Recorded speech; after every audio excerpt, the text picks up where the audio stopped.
Okay, folks, this is Book Talk with Corbin. I'm your host, and this is going to be our uh, for Book Talk with Corbin podcast.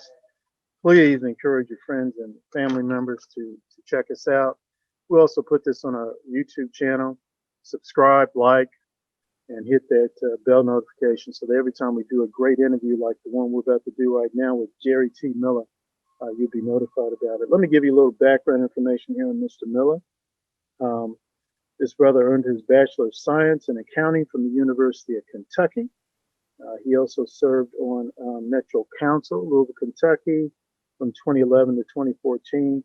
And then in 2014, he was elected to represent the 36th district in the Kentucky House of Representatives. Brother, didn't you just recently won re-election there?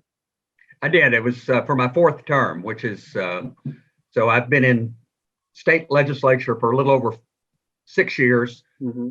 So I've got another 2-year term, and I can't recall if you mentioned I was a Metro Councilman for 4 years before that. Yes, Metro Council from 2011 to 2014. Yeah, and you also exactly. served in the Fletcher administration, didn't you? I did. I was for almost 4 years, and ended that as the Commissioner of Kentucky State Parks. Right. So that was a cool gig. I tell people that's the second best job in government, the first being lieutenant governor. So really? Okay. You have even fewer duties and nobody reports to you. So okay. Can't complain. So if you ever get on, somebody ever wants you to be lieutenant governor with them, take it. So okay. Sounds good. I'll remember that. And just as a little side personal note, aren't you a little bit of a jazz fan? I like music, just about every genre, except like a techno. I don't like a techno, but okay. But everything else, I'm pretty eclectic in what I listen to. Right. The only reason why I bring that up because I remember you one time saying to me, talking to me about Lionel Hampton. Isn't he a Kentuckian? I think he is. I don't recall. I remember. I vaguely remember you talking to me, bring that up. But okay, brother, we got about 15 minutes. I know you're busy, and my video guy's always complaining I talk too much. So let's get up and go get that buffet, brother. They're about to open up the Kentucky legislature. What do you think are the top 2 or 3 issues that they're going to be dealing with, or they should be dealing with? Yeah, we're going into part 2 of the 2021 regular session, which is a 30-day session. We part 1, which we had in early January, was 8 or 9 days, I think, and then we'll go back and we'll meet virtually every day in Monday through Friday in February, except for I think President's Day, I believe.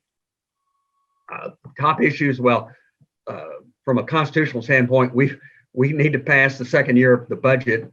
Because of COVID, we only passed 1 year of the budget last session. So we have to do that. That's it's been passed by the House and the Senate. There's a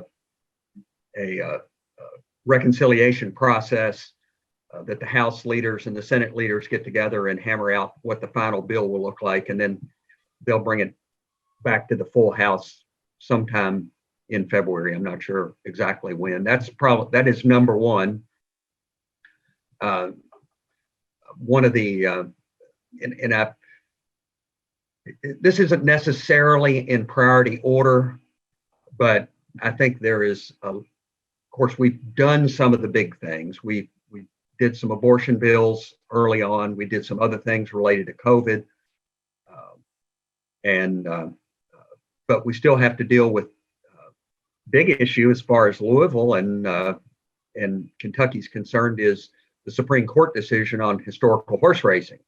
That's something that is going to be dealt with. Every day brings a new bill out that somebody's trying to file or has filed or intends to file that will clarify that.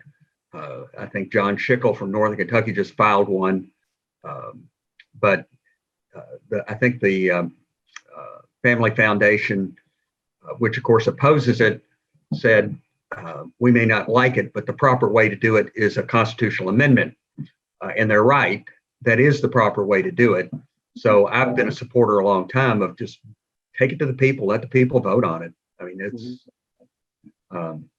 it's even if Schickel's bill passes, it's still going to go back to the courts.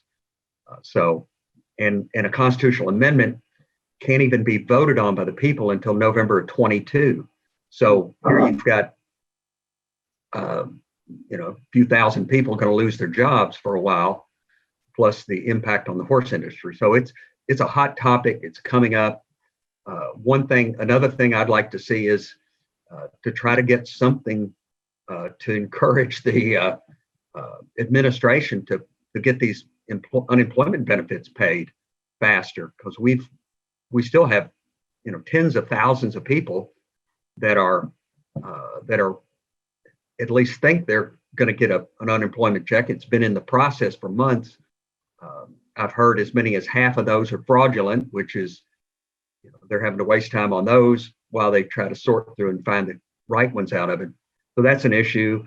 I think there's probably some more criminal justice type things. I think Jason Nemus has got a bill about felony expungement. I've supported in the past. I think that's going to be coming through the process. And infrastructure funding is another issue of since gas prices have if you look at the last 15, 20 years, gas prices are still relatively low compared to how high they have been. And that impacts our funding to build roads and maintain the roads we have. So that's an issue. I don't know if it's going to be dealt with in this session, but it's a big issue. Mm-hmm. We still have somewhere in the neighborhood of $43 billion of pension liability. It's out there. We've got to deal with it. I'm hopeful that the budget we pass will again fully fund the budget or the requested amount that the pension plans have requested. There is a bill out to on pension reform wouldn't affect existing members, teachers, or existing retirees, but new teachers, it would change the plan they've got. That is a bill that's percolating, and it'll be out there. And there's a move to allow tax credit for donations to a scholarship granting organization. It's a school choice bill that I think it's got some momentum this year. I wouldn't be surprised if that doesn't come to a vote. Not sure if it's got to pass the House, it's got to pass the Senate. So we'll see how that shakes out. But it's been a busy session already, and these 30-day sessions they're more like a sprint than a marathon, like the 60-day sessions are. So now that we'll be back on Tuesday, it's going to be nonstop until March. Wow. And brother, I've been hearing here and there, some people have expressed some concerns about, has Governor Beshear sort of overextended his authority in doing some of the things he did with the shutdown, etc. Do you feel that way, or do you think that's well? I voted. There were actually 5 bills that dealt with his authority in some way, shape, or form. I think it was House Bill 1, 5, maybe 3. I can't recall exactly the numbers. And then Senate Bill 1 and 2, that we passed those, and I voted for all of them. That essentially they make the governor come for an extended, if it's going to be an extended crisis like the one we're in now, the governor has to talk to the legislators, which he's not done at all for the 11 months that we've been in this mess. So I voted for all those. He vetoed those. So I fully expect that on Tuesday or Wednesday, we'll overturn his vetoes. Mm-hmm. Well, I'm not trying to create any controversy here, but you're telling me that for roughly 11 months, when he was issuing these executive orders, he wasn't picking up the phone and saying to different legislators, "Hey guys, what do you think? Give me your input." Right. Normally, and this, I'll use I'll compare him to his father. Steve Beshear was I served up with Steve Beshear for a couple of years, and he was good to work with. I mean, he'd take us down into the basement of the governor's mansion and have a drink and talk. And he knew, because he had been a legislator, that government is a team sport. There's no I in government, no I in government. But his son doesn't really get that, so he views us as the enemy and not a partner you got to work with. So it's been a challenge with him. And no, frankly, he's not. Our leadership historically finds out the same day everybody else does, maybe an hour before everybody else. And it's not, here's, what do you think of what I'm going to do? Is, here's what I'm going to do. So, wow. Brother, I have to say something about you. You're very diplomatic. You are very diplomatic. Yeah, I will be surprised if one day you're like ambassador for the United States in one of these foreign countries. Yeah, because you're the man. You're the man for that, definitely. Brother, we only got a few minutes left, but let me say this real quick. This is Book Talk with Corbin. I'm your host. And folks, we're speaking with Mr. Jerry Miller, good brother, good man. He has served in Metro Council, Louisville Metro Council, from 2011 to 2014. So now we're going to ask him about, the mayor's elections coming up in 2022. Give us some of your thoughts and reflections on that. Well, I served with David James. I don't know the lady that, I think it was a woman that has filed also or talked and given her letter of intent to run. But I mean, I served with David James. He's a good man. I like David James a lot. Frankly, I think we could do a lot worse than David James as mayor. So I will say that. But it's really early in the process. If you go back to, I was elected to the council the same year that Greg Fisher ran against Hal Heiner. And actually the seat I ran for was vacated by Hal Heiner. Yes. So I would, and of course that didn't turn out the way I wanted, but I've known Greg for at least that long, at least a little over 10 years. And that race, I don't think it really heated up until maybe September of the year before. So we're, rather than 15 months out, we're like 19 months out right now. So it's a little early to see how the field's going to shape up.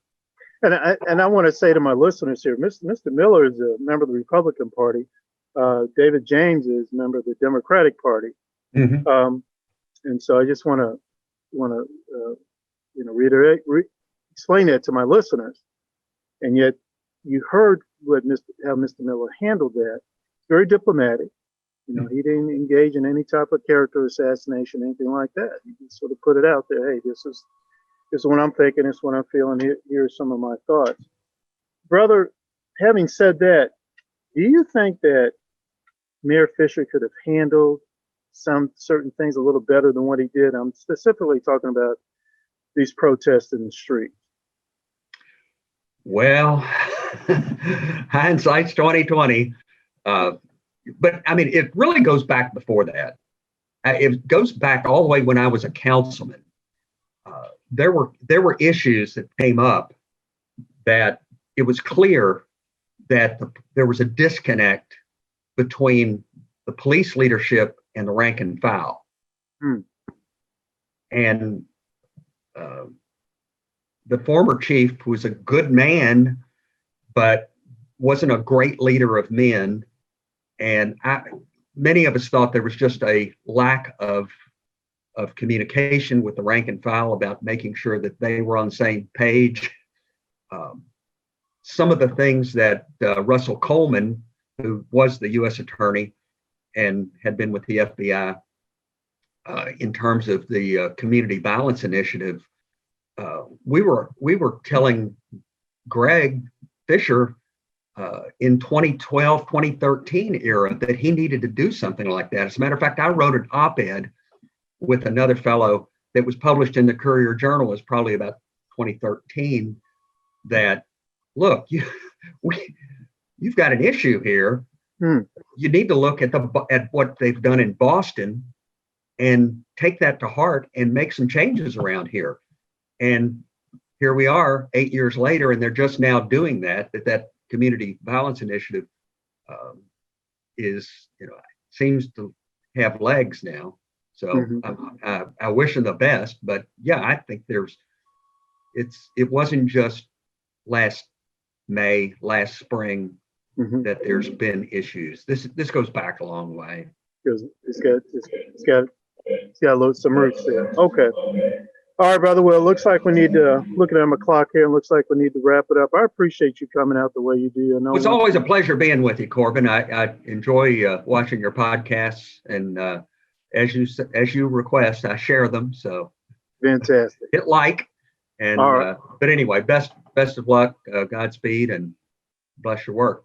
Yeah, and let's do this again sometime. That you think that'll be okay? Sure, All sure. right, brother. Let me Thank get you, to man. February.